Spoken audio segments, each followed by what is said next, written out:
Alvis are really true automobile engineers. Everything from the concept through to the finished rolling chassis is designed and engineered by the Alvis car company. And it's complemented by a range of really eye-catching bodywork which is designed by leading coach builders of the time. The result of all this is they're cars of stunning good looks, impressive performance, hand-built cars of exceptional quality manufactured in Great Britain. And that's really what the company's about. The 4.3 litre was the fastest non-supercharged production car of its day. In 1937, the Alvis board sanctioned 150 chassis for the 4.3 litre model. They didn't manage to complete those because production had to be suspended in 1940 when the factory was bombed. The concept behind the continuation series is really to fulfil that original sanction of 150 chassis by manufacturing the remaining 77 cars. It's really a time traveller, and it's just a long time between orders. These new cars will carry car numbers and chassis numbers allocated at the time, and for this reason we've designated it the Continuation Series. It's manufactured from the original works drawings and is also available in a range of bespoke coachwork styles. The Alvis 4.3 litre inline 6-cylinder engine is faithful to the 1936 design in maintaining all its period character and quality, yet by utilising modern technology it is emission compliant. My name is Ian Whiting. I've been a mechanic for 35 years.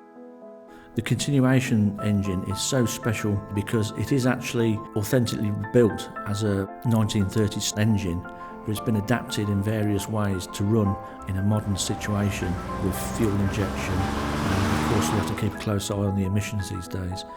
But to look at the engine, apart from the actual visible signs of the fuel injection equipment, it is a 1930s vehicle. We use a lot of current technology on the internals. This obviously makes it far more reliable and stronger and better performing. They're obviously balanced a lot more closely than they would have been in the 1930s, so we can use a lot of modern technical equipment to improve the engine performance.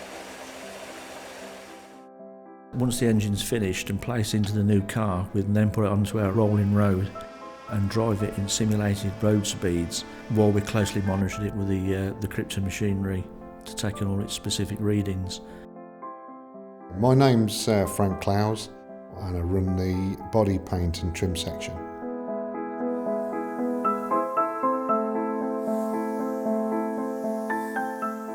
We've used a lot of modern methods to create original car. We've used a modern method for the chassis. We've digitally measured the vehicle. We've put the frame into CAD. We can reproduce parts should the vehicle be damaged, reproduce them accurately, so the vehicle's easy to repair.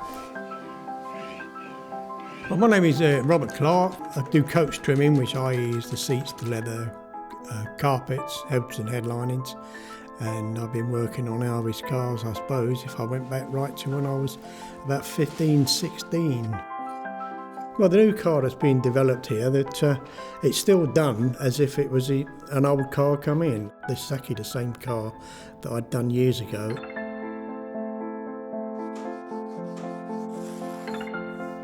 You have to cut the leather, mark it up, machine it, and get the sizes you need, and pattern the seats up and the carpets to what people want.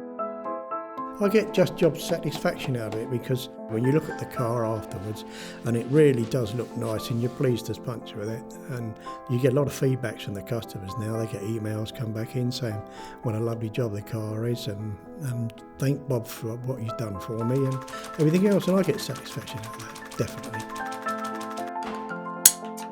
I'm Peter Crowley. I commenced my employment in 1960 with the Alvis company, having left school, and I embarked on a 5-year engineering apprenticeship. I am actually the last person alive from the 1960s production of cars. The idea of commencing production of these again was really very exciting, and it has to be stressed that these are not going to be replica cars. These are the real thing. They only completed 73, but there was still 77 were never built. In their day, they were an extremely prestigious car. They were one of the fastest production cars you could buy in Britain at the time. It's great and very exciting to see that 1930s Alvis supercar actually brought back into production again. The techniques used to produce these cars continue to follow the tradition of Alvis manufacturing techniques. So now we have the advantage of modern materials, so now we can be assured that these cars are even better than ever.